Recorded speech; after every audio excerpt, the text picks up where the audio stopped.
Aho, tansi kahkiyaw miyagisabayaw. Welcome to the War Scouts Basketball Podcast. I'm one of your co-hosts. My name is Michael Swampy. I am here in Treaty 6 territory, and with me today I got from the Sticks, Tall Cree First Nation's very own Name Cardinal. Name, how you doing? Aho, tansi Michael. Good to see you. Good to see you. How are things in the Big OK, the Big Okanagan Valley? They're all right. It's fall time now, so getting cold. Oh, no. You know, time to get back indoors. Frosty morning today. That's a weather report on WRST Radio 92.5 on your FM dial, War Scouts Radio. Just kidding. Yeah, that's right. You're just standing outside of your car and you're like, weather looks pretty bare right now. No clouds. Yeah, what is it in the Okanagan? It's only like +5 is chilly for you guys? Yeah. Usually in like fall, winter time, like 5 degrees, 0 degrees is chilly zone. I know it's no sweater or jacket time there, but we're cold out here. I'm acclimatized to this weather now. Well, if you're tuning in, it's October 16th, and this week I think was one of the first weeks we've had frost in the windows, so it's getting pretty chilly. So yeah, I've been good, in case you're wondering. I was wondering. No, if you're living under a rock here in Alberta, all of our educators are on strike. That means 51,000 educators are all striking in order to get better pay, better classroom supports, and hopefully get a classroom cap. We'll see about that. But that also means 700,000 kids are also at home, which means a huge routine change for a lot of parents, myself included. I'm on full dad duty, and it's been quite the whirlwind. I mean, I got to give it up to all the moms and dads out there that are stay-at-home supports, and it's a tough job, but it's rewarding. I don't know. I love it. I can't wait till my wife retires me and I'm full-time stay-at-home. Yeah, being a parent it's the best. It's challenging sometimes. It's a bit of work, but it's the best. It is the best, and yeah, it's important to support all those teachers out in Alberta. Things have changed a lot. I mean, Michael and I are both teachers by trade. We both have education backgrounds, but he's in the school systems right now. I'm working in university systems, but it's important to support the teachers. Like there's a lot of stuff that goes on behind the scenes with that job. It's long hours. You're not just delivering curriculum and teaching, you're supporting kids, you're talking to parents, you're prepping for the next day, you're marking, there's a lot of different jobs that you have to do within that one job. And teachers need supports in a classroom. And especially if you got like 30 to 35 kids and you're by yourself with no other supports in a classroom, it's very challenging. And the kids also are impacted by that. They suffer. Absolutely. They don't get the care and the education that they need. So it's important to get behind the teachers and support them through this. Yeah, especially those younger grades where, there might be additional support, an EA or something. But then you also have students who have very high needs, who may have a disability, who may require like full-time one-on-one assistance, and so therefore that EA is with that student full-time and therefore can't really help out in the classroom in any sense. So yeah, I mean, I hope in the next coming weeks, hopefully this week, I don't know, we'll see, that we strike a deal and we get some of these things sorted, because we as Alberta teachers, we are one of the lowest funded provinces in terms of student funding. So in comparison to other provinces like BC, Saskatchewan, and Manitoba. And so I read one thing was like one of our schools in our school division would, if we were properly funded with the amount of teachers, one of our schools would get at least, I think it was like 18 teachers in their school. It's Wow. it's insane. Yeah. So not only the education system is sort of suffering, but also our healthcare. Like Alberta's in a bit of a tumultuous state right now. Mm-hmm. Yeah, it's no Okanagan Valley, that's for sure. But really, what is? Yeah. Just kidding. Yeah. The good thing of like I guess the positive, like for you personally, is just getting all that time with your son and time you wouldn't have otherwise. So it's like it's so valuable to be able to spend that time with him right now, and just having those memories together, and doing all the things you're doing throughout the day. That's a positive from it. But I hope that you're all able to get back to work soon, and you're able to strike a deal that you all deserve. The kids deserve too. Yeah, I hope so. So how was your summer? It's been a while since we've been on the pod. Last time I think we potted was July. Yeah. So how was your July? How was your August? I know it was good. In July, I went to Edmonton with the family. We went to K-Days. We opened and closed K-Days. We got there when the gates opened that day we went. It was 11 a.m. and we left at 11 p.m. when they do the fireworks and kick everybody out. Yeah, man, it was a long day. Like when I was young, when I was single and like back in the day, and even when before Melanie and I had kids, like we would go to K-Days once, and we'd spend like 2-3 hours there, and that was like enough. That was like our fix. And then now that we got kids, like they want to go on all the rides, they want to experience it fully. So we committed a full day. We got all day passes for them, and they took advantage of it, and I was carrying them out of there. Literally carrying them out of there because they were sleeping. So it was a good day for them, and I had a good visit with my family then. And August was also busy, just with work and stuff, and with family, and just getting ready for the new school year, all that kind of stuff. And that's about it. Yeah, that's awesome. You guys are just living off of candy apples that entire day. Yeah, pretty much, and corn dogs. Yeah. How was your summer? Corn dogs. My summer was great. We did a family trip out east. We try to do it every year, especially with our little guy. He got to maybe experience it a little bit more now that he's older, right? And so out on the East Coast, obviously on the ocean, he didn't call it the ocean. He called it the big water, or the big Wawas, he calls it. Yeah, and so makes more sense than calling it the ocean. Yeah, yeah, that's right. It's like Horse and Cree, right? It's just a big dog, Mr. Tim. Yep. It's big water. That's all it is. Yeah. Yeah.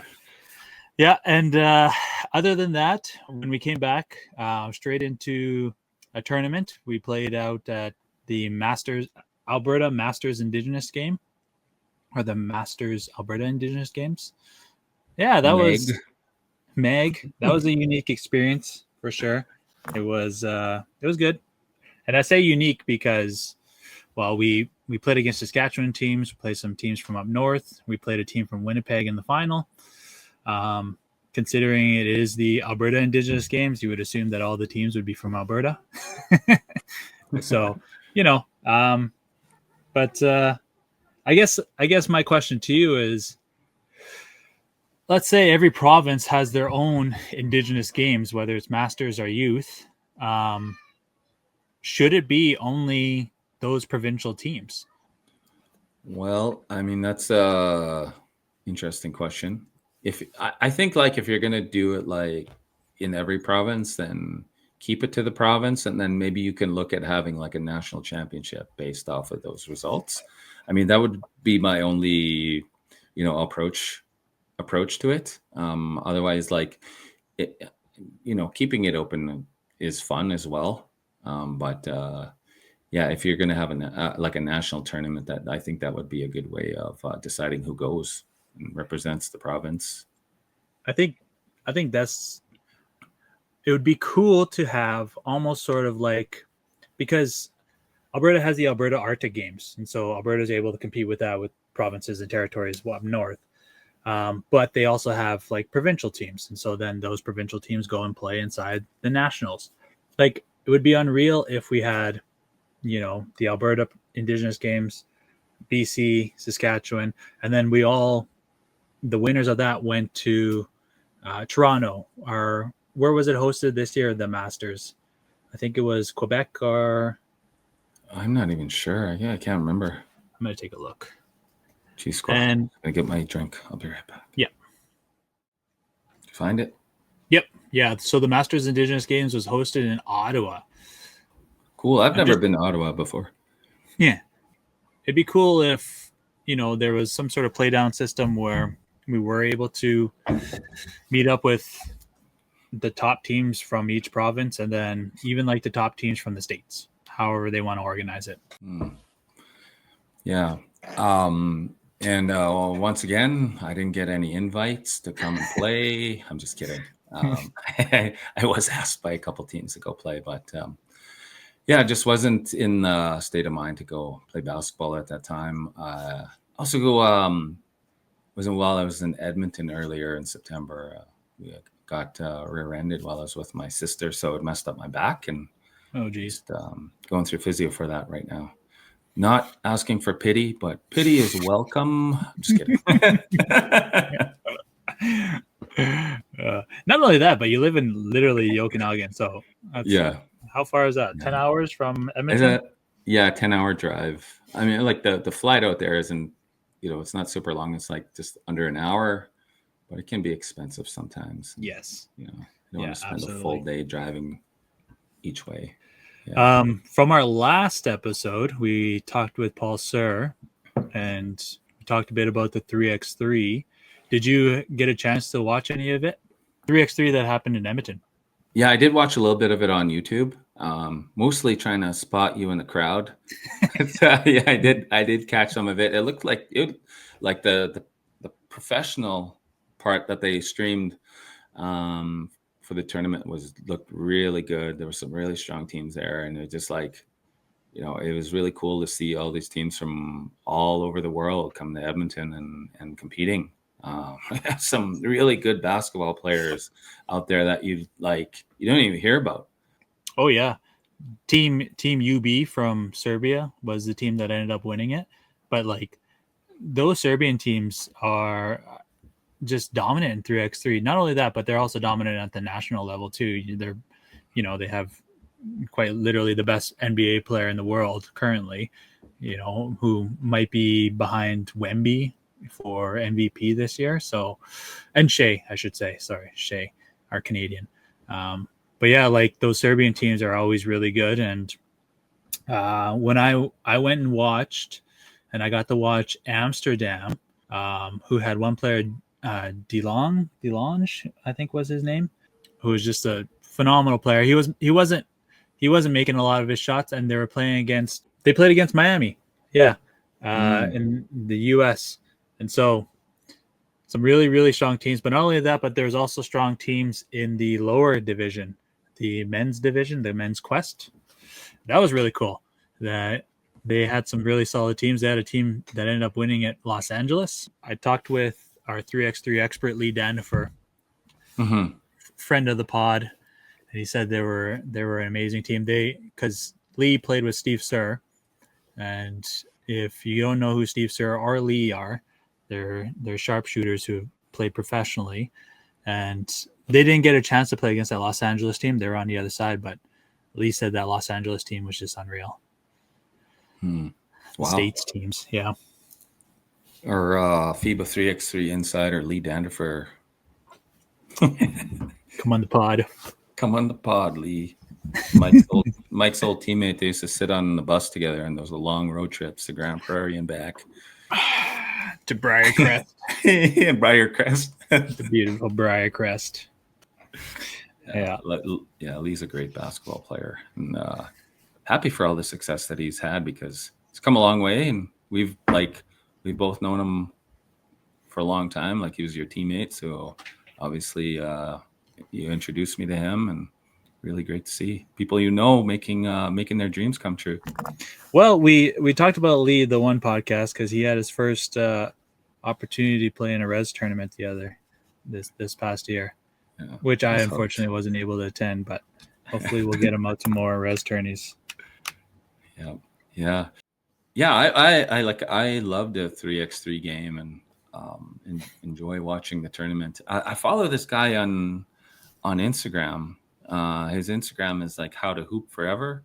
His name's Jack Appleby. He's from the US, and he's like documents his he came off the couch and became like a pro basketball player. It's really cool to see that they enter in those 3x3 tournaments and they win a bit of money. He's like 36 years old, and it's cool to see a guy like that age and coming off the couch like that, just finding success and wanting to go after it. Yeah, I think I saw one reel where he talked about how much money he invested into the team, because he's like the GM, owner / player, and he ended up putting in at least 10 grand into this team, and they travel everywhere. They travel to Asia to compete in these tournaments all over America. And I think he ended up, their team ended up winning about 7K, and he pays his players and does all that sort of thing. So, it's quite a cost if you want to try to explore that option. So it's not a cheap thing. And that is how you hoop forever. That's right. The bread. You need the bread. Yeah. I also enjoyed having Paul come on the podcast again. It's always great to catch up to him and hear his insight on things, especially in the 3x3 world, because he's like one of the most connected people out there when it comes to 3x3. Oh yeah, big time. One thing I wished I asked Paul when we did the interview was, we talked about it just earlier, is like, how did Serbia end up becoming such a basketball dominant country? It makes me wonder, just because you and I work at the grassroots level. We worked with community teams, developed our own club basketball and camps and doing all this sort of stuff. And was it a country thing that they ultimately decided just to invest into the game, to grow the game, or was it entirely grassroots? Yeah, it would be interesting to look into that a little bit more. They've been like a powerhouse. They were part of the former Yugoslavia, back in the 80s and early 90s until they split up. But they always had a really strong team from all the the different territories there, I guess. And Serbia could always put together a team that could ball.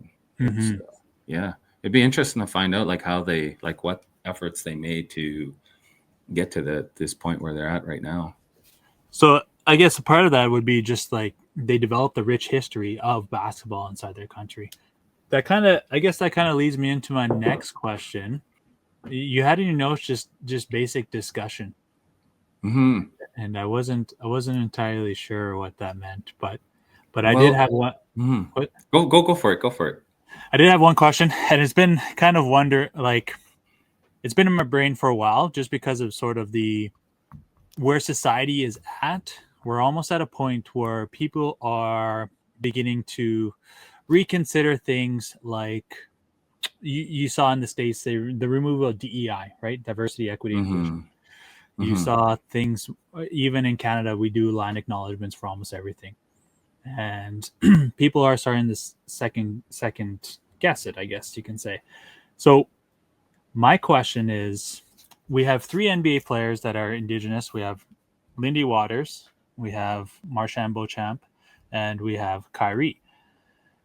Why is it important that people recognize that these guys are Indigenous? Or why is it important that there's Indigenous representation at the NBA level? But I guess just in general, why is representation so vital? Yeah. Well, Michael, there's several schools of thought.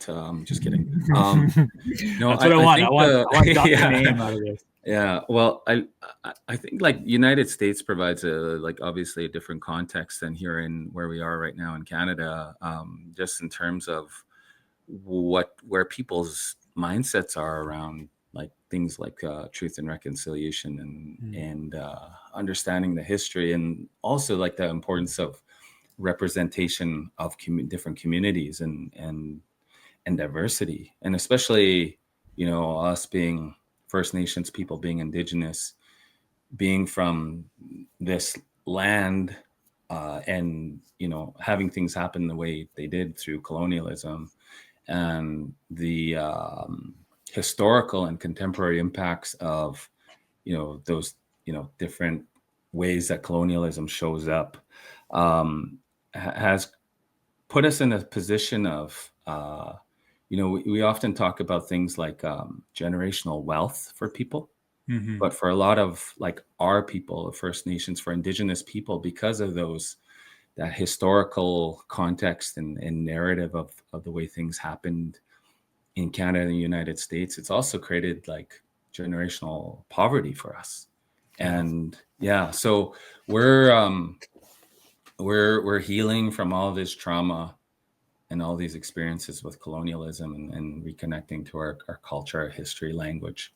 And for us to make it through that and to find our way into things that we love doing, and to have those experiences uh, with colonialism, um, and to come out of it with finding success in sport, in Hmm. basketball.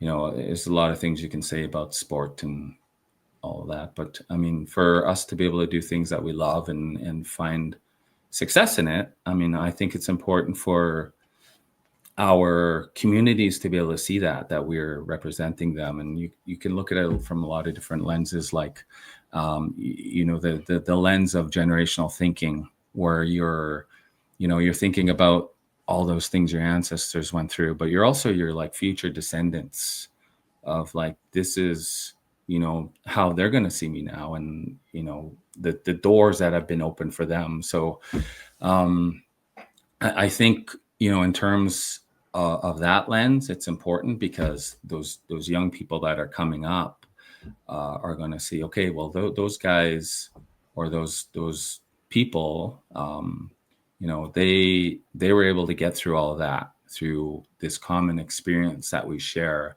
and through a lot of times that the poverty that we come out of, to make it there, to thrive and feel like they're thriving inside, and also being able to be proud of who they are as an Indigenous person. I think that's important for everyone to see that, and Hmm.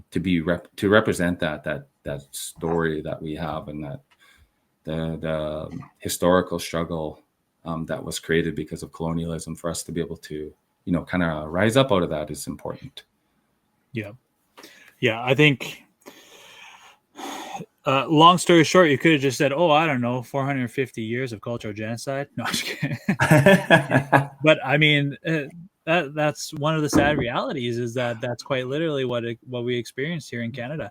And to put it into, I guess, a cultural context, is then why is Jackie Robinson important, right? Like, Hmm. breaking down barriers, all that sorts, those sorts of conversations begin to happen. And so, yeah, it was just something on my mind, Hmm. lately. And you know because we always ask ourselves, like, why do we do this? Why do we podcast? Why do we connect our culture so much into everything that we do? And it's part of who we are. It's part of, you know reaching out to those who are non-indigenous, and understanding just sort of the ways in which we do things. And then also, like you said, providing an outlet for the future generations and how we Hmm. want to be seen. And yeah, and I think you kind of touched on it too. Like, we are creating our own history in doing this. Hmm. And when I just to blend Serbia back to our conversation about Serbia, they had their own rich basketball history, and now we are hopefully developing that same history for future generations to then. Uh, learn and come along, and hopefully we have some more NBA players that are Yeah, Indigenous. yeah, definitely. One in your house there with you. That's right. Yeah. He's dunking already. Yeah, yeah. And another thing I just want to share is like there's been a lot of historical erasure with that history, and when people don't have those contexts, and it's hard for them to understand why we're talking about that right now. To give that understanding of why things are the way they are in contemporary times. Mm-hmm. And us as educators, like that's a lot of what we do is Yep. to tell the truth of that history. That you and I were like, you're a bit younger than me. When you were going through high school, like probably when you're near the end of high school, it's becoming more prominent. But when we're in those early years of school, like nobody was talking about that. Like I didn't know anything about that history at all. Like I had no understanding of it whatsoever. And then even when I was going to University of Concordia, like there's nothing being taught about it. So like you're thinking about all these like generations of people that have been impacted by that erasure that also shows up in education systems and like curriculum, that they were not provided with that. And, they're provided with like one narrative, like, it's this like glorious country and all this kind of stuff. And for people to, to hear all that, it's probably like hard to hear that they're, what they were taught in schools isn't, the full truth of the way things happened. Mm-hmm. I always tell the story about like residential schools wasn't taught to me at an early age. I found out about residential schools when I was in grade 12, when our good buddy Sean Lassard was the one who had me journaling about these experiences and learning about them. And it's like, oh my god, I was 18 when I found out. Like, Yeah. Yep. yeah. So Yeah. crazy, Now look at crazy. us. Now look at Yeah, us podcasting, drinking out of Pendleton cups. Like, come on. Just kidding. yeah. Sitting on a Pendleton blanket right now. Yep. I guess just one last thing I was thinking of too is the NBA doing, and maybe this is a question for maybe hopefully we have a guest from the NBA on here that can maybe talk more to it. But is NBA doing enough for representation for Indigenous peoples? Mhm. And so that was going to be my main question, but then I thought I would break it down because part of the NBA's thought would be like, well, why would we want to do that? And so, Mhm. but um, I think it needs to happen a little bit more for sure, rather than just a one-off night, they call it. Yeah. Um, but there are tons of different things that the NBA is doing, right? They have different jerseys that they represent, that they wear. I think OKC and the Phoenix Suns probably do it the best with sort of their themed jerseys and theme nights and that sort of thing. But yeah, something just top of mind at the moment. Yeah, definitely. Send us a medallion in Jersey, Phoenix Suns, and OKC. Just kidding. Yeah, Yeah, I yeah. definitely Support again like local. yeah, yeah, Support us. definitely different contexts in the United States than here in Canada, especially with how things are going there right now politically. We won't get into that, but Mm-hmm. even prior to recent history, yeah, definitely different perspective on things down there than here where we are, especially. So I definitely do think the NBA could probably be doing more. I mean, I'm not like big follower of the NBA but what I do see is like a outside observer, mostly through social media and through through highlights on TV is, there's a lot more they could be doing. Well, you know what Adam Silver said. The NBA is just a highlight league. So you don't Yeah. even need to watch the games anymore. Just follow the highlights. Yeah. Yeah, yeah. He angered a few fans when he made that comment. Yeah. Yeah. Yeah, I didn't know you were going to go so deep on that. I was like, discussion topics around basketball, but Well, it's top of mind because right, we're teachers are at a strike right now, and there's Mhm. the media right now can be so divisive, and social media as well. And so when you kind of dive into these topics, and people only see what's in front of them, and so Mhm. I think having these conversations is important. Just it's same thing as if you're a teacher and you go to professional development. It's almost like it's a little rejuvenating just to be able to talk it out and get that reassurance or relearn it in a way, right? So yeah. Yeah, for sure. For sure. And like we're only like scratching the surface, like having, small conversation about this. And you can go very, very deep into this and have a much broader conversation and talk about a lot more of these issues. We're Hmm. just kind of touching on it here. Yeah, yeah, absolutely. Just the tip of the iceberg, as they say. Yep. Yeah. Yeah. Your haircut's looking sharp though. Yeah, it's zero skin fade, no big deal. Yeah. Yeah, lined up. That's what I got to do. Yeah. Yeah. Was there anything else you wanted to chat about? No, maybe just some things that we're hoping for in the near future, just with our plans for the podcast and what we're hoping to do. We're just looking for a couple of our buddies to help us out with a few things as we move forward here. Yeah. Yeah. And we're going to be having our good friend Gord, our good friend Dakota, fingers crossed. Fingers crossed. They can join us tonight, and we will be we're going to be ranking some NBA teams and grading our fantasy league basketball teams. I'm excited. You there? Whoa. Okay. Good chatting. See you there.